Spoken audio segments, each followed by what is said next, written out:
Hello students, in this video I am going to discuss about Einstein coefficient of laser. As we know that laser is an acronym of light amplification by stimulated emission of radiation. Laser light has certain unique properties like high monochromaticity, directionality, intensity and coherence. Because of these special properties of laser have a various applications in different fields. And Einstein coefficient of laser gives us the condition for laser action. This condition tells us the probability of absorption or emission of light by an atom during the interaction of radiation with matter. Let's start the derivation. Einstein's A and B coefficient. Here A represents the spontaneous transition and B represents the absorption and stimulated transition. In 1916, Einstein explained the interaction of radiation with matter in terms of three basic processes. First one, induced absorption, spontaneous transition, second one, third one, stimulated transition. To explain this, we required a two energy state atom. Let's consider the atom having the two energy states E1 and E2. E1 is the lower energy state and E2 is the higher energy state. N1 and N2 be the number of atoms in E1 and E2 per unit volume. ನಾವಿಲ್ಲಿ two system ಎನರ್ಜಿನ consider ಮಾಡ್ತಾ ಇದೀವಿ. Atom ನ consider ಮಾಡಿದೀವಿ two energy system E1 and E2. E1 is the lower energy state, E2 is the higher energy state. Lower energy state ಅಲ್ಲಿ ಇರುವಂತ atoms N1 ಆಗಿರುತ್ತೆ, higher energy state ಅಲ್ಲಿ ಇರುವಂತ atoms N2 ಆಗಿರುತ್ತೆ. So at thermal equilibrium N1 will be greater than that of N2.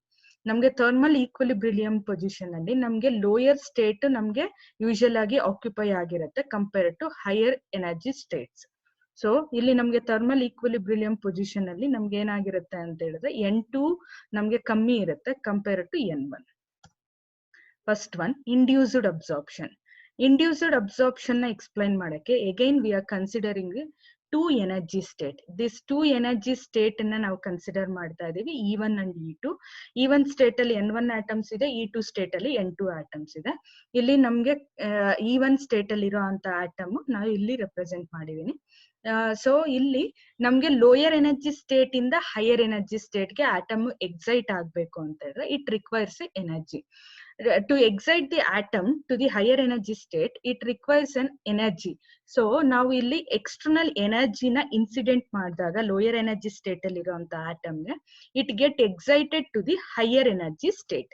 ಇಲ್ಲಿ ನಾವು ಎನರ್ಜಿನ E2 minus E1 equals to hν electromagnetic radiation ಎನರ್ಜಿನ ಇನ್ಸಿಡೆಂಟ್ ಮಾಡ್ತಾ ಇದೀವಿ. ಸೊ ಅದನ್ನ ಅಬ್ಸಾರ್ಬ್ ಮಾಡ್ಕೊಂಡು ಏನಾಗ್ತಾ ಇದೆ, ಆಟಮ್ ಹೈಯರ್ ಎನರ್ಜಿ ಸ್ಟೇಟ್ ಗೆ ಎಕ್ಸೈಟ್ ಆಗ್ತಾ ಇದೆ. This process we call it as induced absorption. ಇಲ್ಲಿ ನಾವು ಇಂಡ್ಯೂಸ್ಡ್ ಅಬ್ಸಾರ್ಪ್ಷನ್ ಏನಾಗ್ತಾ ಇದೆ, we have to find out the rate at which the number of atoms are excited from E1 to E2. ಅಂದ್ರೆ dN12 divided by D2 dt, dN12 divided by dt term ಏನಿದೆ that gives the rate. ಇಲ್ಲಿ 1-2 represents lower energy state to higher energy state subscript.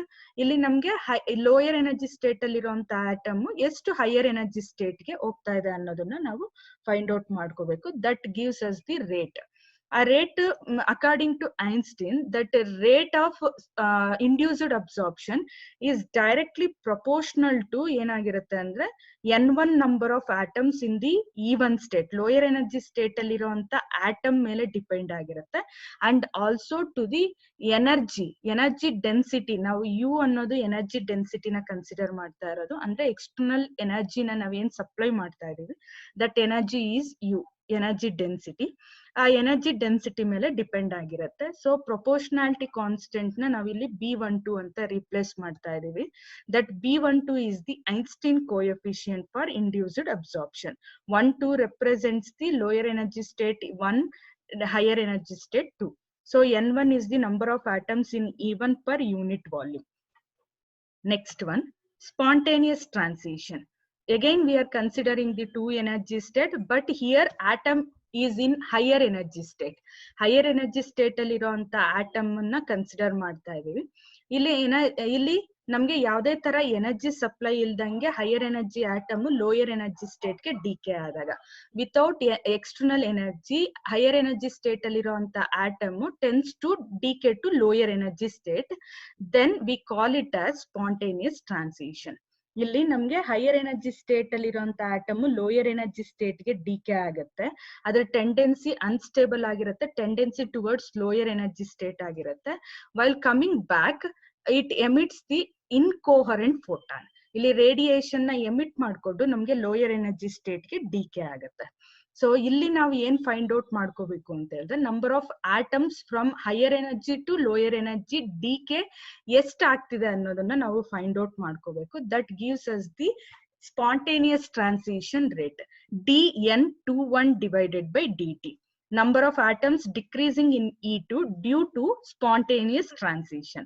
According to Einstein, spontaneous emission rate is proportional to the number of atoms present in E2. E2 state ಅಲ್ಲಿ present ಇರುವಂತ atoms N2 number of atoms ಅದ್ರ ಮೇಲೆ depend ಆಗಿರುತ್ತೆ.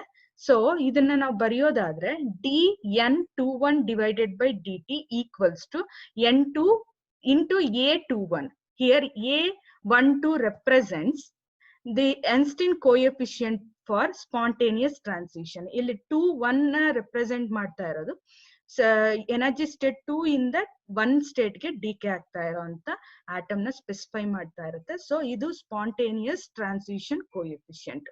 ಇಲ್ಲಿ ನಮ್ಗೆ spontaneous transition without any external energy it comes back to the lower energy state by emitting the electromagnetic radiation of incoherent photons. So ಇಲ್ಲಿ ನಮ್ಗೆ rate ಯಾವ್ದ್ರ ಮೇಲೆ ಡಿಪೆಂಡ್ ಆಗಿರುತ್ತೆ ಅಂದ್ರೆ number of atoms in the higher energy state ಮೇಲೆ ಮಾತ್ರ ನಮ್ಗೆ proportional ಆಗಿರುತ್ತೆ. ಸೊ ಅದನ್ನ ನಾವು ಈಕ್ವಲ್ಸ್ ಟು ಅಂತ ಮಾಡಿದಾಗ A21 is the Einstein coefficient of spontaneous transition ಆಗಿರುತ್ತೆ. Third one, stimulated transition. Stimulated transition again we considering a 2 energy state. N1 and N2 is the number of atoms per unit volume in energy state E1 and E2. ಇಲ್ಲಿ ನಾವು higher energy state ಅಲ್ಲಿ ಇರುವಂತ atom ನ consider ಮಾಡ್ತಾ ಇದೀವಿ. Atom in the higher energy state. If atom is set to be stable, higher energy state ಅಲ್ಲಿ atom stable ಆಗಿದ್ದಾಗ it requires external energy to come back to the lower energy state. Higher energy state ಅಲ್ಲಿ ಇರುವಂತ atom stable ಆಗಿದ್ರೆ ಅದನ್ನ lower energy state ಗೆ DK ಆಗ್ಬೇಕು ಅಂತಂದಾಗ, D excite ಆಗ್ಬೇಕು ಅಂದಾಗ it requires an external energy. ಆ ಎಕ್ಸ್ಟರ್ನಲ್ ಎನರ್ಜಿನ ನಾವು ಇನ್ಸಿಡೆಂಟ್ ಮಾಡಿದಾಗ so that atoms comes back to the lower energy state by absorbing the incident radiation. ಇಲ್ಲಿ ನಮ್ಗೆ ಲೋಯರ್ ಎನರ್ಜಿ ಸ್ಟೇಟ್ ಗೆ ಬರುವಾಗ it emits the coherent photon. Higher energy state ಇಂದ lower energy state ಗೆ DK ಆಗ್ತಿರೋ ಅಂತ atom ನಮ್ಗೆ coherent photons ನ ಎಮಿಟ್ ಮಾಡ್ಕೊಂಡು ಲೋಯರ್ ಎನರ್ಜಿ ಸ್ಟೇಟ್ ಗೆ ಡಿಕೆ ಆಗುತ್ತೆ. ಸೊ ಈ ಪ್ರೋಸೆಸ್ ನ ನಾವ್ ಏನಂತ ಕರಿತೀವಿ, ಸ್ಟಿಮ್ಯುಲೇಟೆಡ್ ಟ್ರಾನ್ಸಿಷನ್ ಅಂತ ಕರಿತೀವಿ. ಇಲ್ಲಿ ಹೈಯರ್ ಎನರ್ಜಿ ಸ್ಟೇಟ್ ಅಲ್ಲಿ ಇರುವಂತ ಆಟಮ್ ನ ಸ್ಟಿಮ್ಯುಲೇಟ್ ಮಾಡ್ತೀವಿ to comes to the lower energy state. So ಇಲ್ಲಿ ಏನ್ ಫೈಂಡ್ ಔಟ್ ಮಾಡ್ಕೋಬೇಕು, dN21 divided by dt gives the number of atoms decreasing in E2 by stimulated transition. So ಇದನ್ನ ನಾವು stimulated transition rate ಅಂತ ಕರಿತೀವಿ. Number of atoms lower energy state ಗೆ ಎಷ್ಟು DK ಆಗ್ತಾ ಇದೆ ಬೈ ಸ್ಪಾಂಟೇನಿಯಸ್ ಟ್ರಾನ್ಸಿಷನ್ ಅನ್ನೋದನ್ನ ನಾವು ಫೈಂಡ್ ಔಟ್ ಮಾಡ್ಕೋಬೇಕು. ದಟ್ ಸ್ಪಾಂಟೇನಿಯಸ್ ಟ್ರಾನ್ಸಿಷನ್ ಡಿಕೆನ ಐನ್ಸ್ಟೀನ್ ಅಕಾರ್ಡಿಂಗ್ ಟು ಐನ್ಸ್ಟೀನ್ ನಮ್ಗೆ ಏನಾಗಿರುತ್ತೆ ಅಂತ ಹೇಳಿದ್ರೆ it depends on the number of atoms present in E2 and energy density of radiation incidenting on it. ಇಲ್ಲಿ ನಮ್ಗೆ ಎನರ್ಜಿ ಡೆನ್ಸಿಟಿ ಏನ್ ನಾವ್ ಇನ್ಸಿಡೆಂಟ್ ಮಾಡ್ತಾ ಇದೀವಿ, ಇಲ್ಲಿ ಇನ್ಸಿಡೆಂಟ್ ಮಾಡ್ತಿರೋ ಅಂತ ಎನರ್ಜಿ ಅದ್ರದ್ದು density, energy density and number of atoms in the higher energy state ಮೇಲೆ ನಮ್ಗೆ ಡಿಪೆಂಡ್ ಆಗಿರುತ್ತೆ. So dN21 divided by dt equals to N2UB21. ಇಲ್ಲಿ ನಮ್ಗೆ N2 number of atoms in the higher energy state, ಅದು E2 per unit volume. U is the energy density of radiation, incidenting radiation the energy density. B21 is the Einstein coefficient for stimulated transition. ಇಲ್ಲಿ proportionality ನ ನಾವು B21 ಇಂದ remove ಮಾಡ್ಕೊಳ್ತೀವಿ. So replace ಮಾಡಿದಾಗ B21 is our Einstein coefficient for stimulated transition. So 3 process ನ use ಮಾಡ್ಕೊಂಡು ನಾವು ಇಲ್ಲಿ ಕಂಡೀಷನ್ ನ ಡಿರೈವ್ ಮಾಡ್ಕೊಳ್ತಾ ಇದೀವಿ. ಸೊ ಇಲ್ಲಿ ನಾವು ನೆಕ್ಸ್ಟ್ ಏನ್ ಫೈಂಡ್ ಔಟ್ ಮಾಡ್ತೀವಿ ಅಂತ ಹೇಳಿದ್ರೆ, ಹೈಯರ್ ಎನರ್ಜಿ ಸ್ಟೇಟ್ ಇಂದ ಲೋಯರ್ ಎನರ್ಜಿ ಸ್ಟೇಟ್ ಗೆ ಆಟಮ್ಸ್ ಎಷ್ಟು ನಮ್ಗೆ ಡಿಕೆ ಆಗ್ತಾ ಇದೆ, ಆ number of atoms decreasing in E2 ಅಂದ್ರೆ number of atoms rate higher energy state E2 state ಅಲ್ಲಿ ಆಟಮ್ಸ್ ನಮ್ಗೆ ಎಷ್ಟು ಡಿಕ್ರೀಸ್ ಆಗ್ತಿದೆ ಅನ್ನೋದನ್ನ ಫೈಂಡ್ ಔಟ್ ಮಾಡ್ಕೋಬೇಕು. So for that dN2 divided by dt equals to ನಮ್ಗೆ induced absorption minus stimulated transition and spontaneous transition ನ add ಮಾಡ್ಕೊಂಡು ಇದ್ರ ಜೊತೆ ನಾವು ಮೈನಸ್ ಮಾಡಿದಾಗ ನಮ್ಗೆ ಏನ್ ಸಿಗುತ್ತೆ ಅಂತ ಹೇಳಿದ್ರೆ, ನಮ್ಗೆ ನಂಬರ್ ಆಫ್ ಆಟಮ್ಸ್ ಡಿಕ್ರೀಸಿಂಗ್, ಎಷ್ಟು ನಂಬರ್ ಆಫ್ ಆಟಮ್ಸ್ ನಮ್ಗೆ ಡಿಕ್ರೀಸಿಂಗ್ ಇನ್ E2 ಅನ್ನೋದನ್ನ ನಾವು ಫೈಂಡ್ ಔಟ್ ಮಾಡ್ಕೋಬಹುದು. ಸೊ ನಾವು ಆಲ್ರೆಡಿ ನಾವು ಒಂದೊಂದು ವ್ಯಾಲ್ಯೂನ ಫೈಂಡ್ ಔಟ್ ಮಾಡಿದೀವಿ, ಅದನ್ನ ಸಬ್ಸ್ಟಿಟ್ಯೂಟ್ ಮಾಡ್ಕೊಳ್ತಾ ಇದೀವಿ. Here dN12 divided by dt spontaneous transition ನ ರೆಪ್ರೆಸೆಂಟ್ ಮಾಡುತ್ತೆ. ಅಲ್ಲಿ N1 U B12 ಆಗಿರುತ್ತೆ. So dN21 divided by dt ಅಂದ್ರೆ ಸ್ಪಾಂಟೇನಿಯಸ್ ಟ್ರಾನ್ಸಿಷನ್, ಇಲ್ಲಿ N2 ಇಂಟು A21 ಆಗಿರುತ್ತೆ. dN21 divided by dt for stimulated transition, so N2 U B21 ಆಗಿರುತ್ತೆ. ಇಲ್ಲಿ 1-2 represents lower energy to higher energy state, 2-1 represents higher energy to lower energy state. For ಇದನ್ನ ನಾನು ಇಲ್ಲಿ bracket remove ಮಾಡ್ಕೊಂಡು ಬರ್ಕೊಂಡಿದ್ದೀನಿ.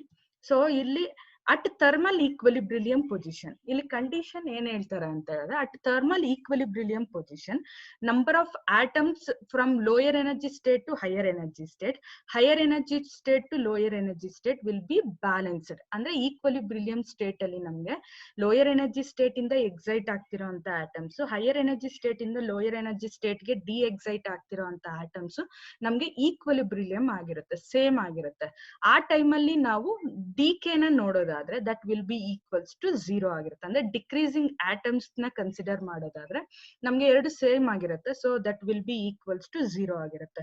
So dN2 divided by dt ನ ನಾವು 0ಗೆ ಸಬ್ಸ್ಟಿಟ್ಯೂಟ್ ಮಾಡ್ಕೊಂಡಾಗ, ಸೊ ಇಲ್ಲಿ ಎಕ್ಸ್ಪ್ರೆಷನ್ ಏನಾಗುತ್ತೆ, N1 B12 minus N2 B21 into U minus N2 A21 equals to 0. ಇಲ್ಲಿ ನಾವು ನೆಕ್ಸ್ಟ್ ಏನ್ ಮಾಡೋಣ, ಯು ಗೆ ಸಾಲ್ವ್ ಮಾಡ್ಕೊಳ್ಳೋಣ. ಸೊ ಅದಕ್ಕೆ ಏನ್ ಮಾಡೋಣ, N2 A21 ನ ರೈಟ್ ಸೈಡ್ ಗೆ ಸೆಂಡ್ ಮಾಡಿದಾಗ we get U equals to N2 A21 divided by N1 B12 minus N2 B21. ಇದು ನಮ್ಗೆ ಎನರ್ಜಿ ಡೆನ್ಸಿಟಿನ ಕೊಡುತ್ತೆ. ನೆಕ್ಸ್ಟ್ ಇಲ್ಲಿ Einstein condition at thermal equilibrium, ನಾನು ಆಲ್ರೆಡಿ ಹೇಳ್ದಂಗೆ ಲೋಯರ್ ಎನರ್ಜಿ ಸ್ಟೇಟ್ ಇಂದ ಹೈಯರ್ ಎನರ್ಜಿ ಸ್ಟೇಟ್ ಗೆ ಅಂದ್ರೆ ಅಬ್ಸಾರ್ಪ್ಷನ್ ಏನಿದೆ that will be equals to ನಮ್ಗೆ ಡಿ ಎಕ್ಸೈಟೇಷನ್ ಆಗ್ತಿರೋ ಅಂತ ಆಟಮ್ಸ್ ಗೆ ನಮ್ಗೆ ಏನಾಗಿರುತ್ತೆ, ಈಕ್ವಲ್ ಆಗಿರುತ್ತೆ. ಸೊ ಹೈಯರ್ ಎನರ್ಜಿ ಸ್ಟೇಟ್ ಇಂದ ಲೋಯರ್ ಎನರ್ಜಿ ಸ್ಟೇಟ್ ಗೆ ನಮ್ಗೆ ಡಿ ಎಕ್ಸೈಟ್ ಆಗ್ತಿದ್ದಾಗ ಅಲ್ಲಿರೋ ಅಂತ ಆಟಮ್ಸ್ ನಮ್ಗೆ ಏನಾಗ್ತಾ ಇರುತ್ತೆ, ಎರಡು ಸೇಮ್ ಆಗಿರುತ್ತೆ. So B12 will be equals to B21. ಅದನ್ನ ನಾವು ಇಲ್ಲಿ ಸಬ್ಸ್ಟಿಟ್ಯೂಟ್ ಮಾಡ್ಕೊಳ್ಳೋದಾದ್ರೆ ಡಿನಾಮಿನೇಟರ್ ಅಲ್ಲಿ B12 ಇತ್ತು, ಅಲ್ಲಿ ನಾವು B21 ಅನ್ನ ಸಬ್ಸ್ಟಿಟ್ಯೂಟ್ ಮಾಡ್ಕೊಳ್ಳೋದಾದ್ರೆ ನೆಕ್ಸ್ಟ್ ಸ್ಟೆಪ್ ಅಲ್ಲಿ ನಾವ್ ಏನ್ ಮಾಡ್ಬೋದು, B21 ನ ಕಾಮನ್ ತೆಗಿಬಹುದು. ಸೊ ಇಲ್ಲಿ ನಾವು U equals to N2 A21 divided by B21 ನ ಕಾಮನ್ ತೆಗ್ದಿದೀವಿ ಡಿನಾಮಿನೇಟರ್ ಅಲ್ಲಿ. So in bracket N1 minus N2 ಇರುತ್ತೆ. ನೆಕ್ಸ್ಟ್ ಇಲ್ಲಿ ನಾವು N2 ನ ಡಿನಾಮಿನೇಟರ್ ಅಲ್ಲಿ ಕಾಮನ್ ತೆಗೆದಾಗ ಇಲ್ಲಿ ನ್ಯೂಮರೇಟರ್ ಅಲ್ಲಿ ಇರುವಂತ constant term A21 divided by B21 ನ ಸಪರೇಟ್ ಆಗಿ ಬರ್ಕೊಂಡು, ಇಲ್ಲಿ number of atoms higher energy state ಅಲ್ಲಿ ಇರುವಂತ atoms N2 divided by N2 ಏನ್ ಕಾಮನ್ ತೆಗ್ದಿದೀವಿ ಅದು ಈ ಬ್ರಾಕೆಟ್ ಅಲ್ಲಿ N1 divided by N2 minus 1 ಆಗುತ್ತೆ. ಇಲ್ಲಿ N2 ಕ್ಯಾನ್ಸಲ್ ಆಗುತ್ತೆ. ಸೊ ನೆಕ್ಸ್ಟ್ ಸ್ಟೆಪ್ ಅಲ್ಲಿ ಇಲ್ಲಿ ಏನಾಗುತ್ತೆ, U equals to 1 divided by N1 divided by N2 minus 1 ಆಗುತ್ತೆ. ಸೊ ಇಲ್ಲಿ N2 ನ ಕ್ಯಾನ್ಸಲ್ ಮಾಡ್ಕೊಂಡಿದೀವಿ. ಸೊ ಇಲ್ಲಿ ನೆಕ್ಸ್ಟ್ ನಾವ್ ಏನ್ ಫೈಂಡ್ ಔಟ್ ಮಾಡ್ಕೊಳ್ತೀವಿ ಅಂದ್ರೆ N1 ಡಿವೈಡೆಡ್ ಬೈ N2 ನ ಇನ್ ಟರ್ಮ್ಸ್ ಆಫ್ ನಾವು ಬೋಲ್ಟ್ಸ್ಮನ್ಸ್ ಲಾ ನ ಯೂಸ್ ಮಾಡ್ಕೊಂಡು ಅನದರ್ ಫಾರಮ್ ಅಲ್ಲಿ ನಾವು ಅದನ್ನ ಬರ್ಕೊಳ್ತೀವಿ. ಅದಕ್ಕೆ ನಾವು ಇಲ್ಲಿ according to Boltzmann's law we know that N equals to N0 e power minus e divided by KT. ಇದು ಬೋಲ್ಟ್ಸ್ಮನ್ಸ್ ಲಾ. ಇಲ್ಲಿ ನಂಬರ್ ಆಫ್ ಆಟಮ್ಸ್ ಎಷ್ಟಿದೆ ಅಂತ, ಎನರ್ಜಿ ಸ್ಟೇಟ್ ಅಲ್ಲಿ ಇರುವಂತ ಆಟಮ್ಸ್ ಎಷ್ಟಿದೆ ಅನ್ನೋದು ನಮ್ಗೆ ಬೋಲ್ಟ್ಸ್ಮನ್ಸ್ ಲಾ ಹೇಳುತ್ತೆ. ಇಲ್ಲಿ ನನಗೆ ಫೈಂಡ್ ಔಟ್ ಮಾಡ್ಕೋಬೇಕಾಗಿರೋದು number of atoms in E1 state, number of atoms in E2 state. So for that N1 atom equals to N0 e power minus E1 divided by KT, N2 equals to N0 e power minus E2 divided by KT ಆಗುತ್ತೆ. So ಇದನ್ನ ನಾವು ratio ಅಲ್ಲಿ ಬರ್ಕೊಳ್ಳೋದಾದ್ರೆ ನಮ್ಗೆ ಏನ್ ಬೇಕು, denominator ಅಲ್ಲಿ n1 divided by n2 ಬೇಕು. So for that n1 divided by n2 equals to e power minus e1 divided by kt, that divided by e power minus e2 divided by kt ಆಗಿರುತ್ತೆ. ಇಲ್ಲಿ ನಾವು denominator ಅಲ್ಲಿ ಇರೋದನ್ನ numerator ಕಳಿಸಿದಾಗ next step ಅಲ್ಲಿ n1 divided by n2 equals to e power e2 minus e1 divided by kt ಆಗುತ್ತೆ. We know that e2 minus e1 equals to h. ಇಲ್ಲಿ e1 minus e2 minus e1 equals to h ಅನ್ನೋದು ನಮಗೆ ಗೊತ್ತಿದೆ. ಇದನ್ನ substitute ಮಾಡ್ಕೊಳ್ಳೋದಾದ್ರೆ n1 divided by n2 equals to e power h divided by kt ಆಗುತ್ತೆ. ಇದನ್ನ ನಾವು energy density expression ಅಲ್ಲಿ substitute ಮಾಡೋದಾದ್ರೆ ಇಲ್ಲಿ n1 divided by n2 ನ ರೀಪ್ಲೇಸ್ ಮಾಡುತ್ತೆ e power h divided by kt. U equals to A21 divided by B21 into 1 divided by e power h nu divided by kt minus 1. So now as we know that Planck's law of radiation energy density expression U equals to 8 pi h nu cube divided by c cube into 1 divided by e power h nu divided by kt minus 1. ನಮ್ಗೆ ಇಲ್ಲಿ ಬಂದಿರೋ ಅಂತ expression Planck's law of radiation ಅಲ್ಲಿ energy density expression 1 and the same. So ಇಲ್ಲಿ ನಾವು ಏನ್ find out ಮಾಡ್ಕೊಳ್ಳೋಣ, ಇವಾಗ ನಮ್ಗೆ ಏನ್ ಬೇಕಿರೋದು ಪ್ರಾಬಬಿಲಿಟಿ ಫೈಂಡ್ ಔಟ್ ಮಾಡ್ಬೇಕು. So to find the probability e power h nu divided by kt minus 1 is equals to A21 divided by B21 into u. ಇಲ್ಲಿರೋ ಅಂತ B21 ನ ನಾವು ಇಲ್ಲಿ ಏನ್ ಸಾಲ್ವ್ ಮಾಡ್ಕೊಂಡಿದೀವಿ, e power h nu divided by kt minus 1 ನ ನಾವು left side ತಗೊಂಡು ರಿಮೈನಿಂಗ್ ಟರ್ಮ್ಸ್ ನ A21 divided by B21 into u ನ ನಾವು ರೈಟ್ ಸೈಡ್ ತಗೊಂಡಿದೀವಿ. ಸೊ ಇಲ್ಲಿ ಫೈನಲ್ ಆಗಿ ನಾವ್ ಏನ್ ಹೇಳ್ಬೋದು ಅಂತ ಹೇಳಿದ್ರೆ A21 divided by B21 into u equals to e power h nu divided by kt minus 1. We know that A21 is the spontaneous transition coefficient, B21 is the stimulated transition coefficient. So ಇಲ್ಲಿ ನಮ್ಗೆ ಇದು ಏನ್ ratio ಇದೆ that gives us the probability. ಅದನ್ನ condition ನ spontaneous transition or spontaneous emission divided by stimulated transition or emission will be equals to e power h nu divided by kt minus 1. ಇಲ್ಲಿ ನಮ್ಗೆ spontaneous ಟ್ರಾನ್ಸಿಷನ್ಗೂ stimulated ಟ್ರಾನ್ಸಿಷನ್ಗೂ ರೇಷಿಯೋನ ನಾವು consider ಮಾಡಿದ್ರೆ e power h nu divided by kt minus 1. This is the expression. ಇಲ್ಲಿ ನಾವು ಏನ್ find out ಮಾಡ್ಕೊಳ್ತೀವಿ ಅಂದ್ರೆ 2 cases ನ ನಾವು ನೋಡ್ಬೋದು. ಏನದು ಅಂತ ಹೇಳಿದ್ರೆ ಸ್ಪೆಷಲ್ ಕೇಸಸ್ ನ ನಾವು ಕನ್ಸಿಡರ್ ಮಾಡೋದಾದ್ರೆ if h nu is greater than kt, ಇಲ್ಲಿ ನಾವು e power h nu divided by kt ಏನಿದೆ ಅಲ್ಲಿ e power h nu term ಏನಿದೆ that is greater than kt ಆದಾಗ this value becomes more. e power value ಜಾಸ್ತಿ ಆಗುತ್ತೆ, that minus 1 value ನಮ್ಗೆ ಜಾಸ್ತಿ ಆಗುತ್ತೆ. ಸೊ ಅಲ್ಲಿ ನಮ್ಗೆ A21 is greater than B21 ಆಗಿರುತ್ತೆ. that gives us the spontaneous transition probability. A21 represents the spontaneous transition. Spontaneous transition ಗಿಂತ stimulated transition. A21 is greater than B21 ಆಗಿದ್ದಾಗ spontaneous transition probability ನಮ್ಗೆ ಏನಾಗಿರುತ್ತೆ, ಜಾಸ್ತಿ ಆಗಿರುತ್ತೆ. ಸೆಕೆಂಡ್ ಕಂಡೀಷನ್ ನಾವು ತಗೊಳ್ಳೋದಾದ್ರೆ if h nu is less than kt ಆಗಿದ್ದಾಗ, ಅಂದ್ರೆ h nu value less than kt ಆಗಿದ್ದಾಗ ಈ ವ್ಯಾಲ್ಯೂ ನಮ್ಗೆ ಸ್ಮಾಲರ್ ವ್ಯಾಲ್ಯೂ ಆಗುತ್ತೆ. Then A21 is less than B21 ಆಗುತ್ತೆ. ಸೊ B21 ನಮ್ಗೆ ಏನಾಗಿರುತ್ತೆ, ಜಾಸ್ತಿ ಇರುತ್ತೆ compared to A21. So that gives us the probability of stimulated transition. ಇಲ್ಲಿ ನಮ್ಗೆ ಸ್ಟಿಮ್ಯುಲೇಟೆಡ್ ಟ್ರಾನ್ಸಿಷನ್ ಮಾತ್ರನೇ ನಮ್ಗೆ ಲೇಸರ್ ಆಕ್ಷನ್ಗೆ ಯೂಸ್ಫುಲ್ ಆಗಿರೋಂಥದ್ದು. So h nu is less than kt ಆಗಿದ್ದಾಗ ನಮ್ಗೆ ಸ್ಟಿಮ್ಯುಲೇಟೆಡ್ ಟ್ರಾನ್ಸಿಷನ್ ಪ್ರಾಬಬಿಲಿಟಿ ಜಾಸ್ತಿ ಇರುತ್ತೆ. ಸೊ ಅಲ್ಟಿಮೇಟ್ ಆಗಿ ಐನ್ಸ್ಟೈನ್ ಕೋಎಫಿಷಿಯಂಟ್ ಅಲ್ಲಿ ನಾವು ಕಂಡೀಷನ್ ನ ಡಿರೈವ್ ಮಾಡ್ಕೊಂಡಿದೀವಿ, ಸ್ಟಿಮ್ಯುಲೇಟೆಡ್ ಟ್ರಾನ್ಸಿಷನ್ ಪ್ರಾಬಬಿಲಿಟಿ ಜಾಸ್ತಿ ಯಾವಾಗಿರುತ್ತೆ ಅಂತ. ಬೈ ಯೂಸಿಂಗ್ ದಿಸ್ ಕಂಡೀಷನ್ ನಾವು ಲೇಸರ್ ಆಕ್ಷನ್ ನ ಪ್ರೊಡ್ಯೂಸ್ ಮಾಡುವಾಗ ನಾವು ಈ ಕಂಡೀಷನ್ ನ ಅಪ್ಲೈ ಮಾಡ್ಕೊಂಡಾಗ ನಮ್ಗೆ ಸ್ಟಿಮ್ಯುಲೇಟೆಡ್ ಟ್ರಾನ್ಸಿಷನ್ ಪ್ರಾಬಬಿಲಿಟಿ ಜಾಸ್ತಿ ಮಾಡ್ಕೊಂಡಾಗ ನಮ್ಗೆ ಲೇಸರ್ ಆಕ್ಷನ್ ನಮ್ಗೆ ಜಾಸ್ತಿ ಇರುತ್ತೆ. ಸೊ ಇಲ್ಲಿಗೆ ನಮ್ಗೆ Einstein coefficient of laser complete ಆಗುತ್ತೆ. ಸೊ ಇಲ್ಲಿಗೆ ಎಂಡ್ ಮಾಡ್ತಾ ಇದ್ದೀನಿ. Thank you.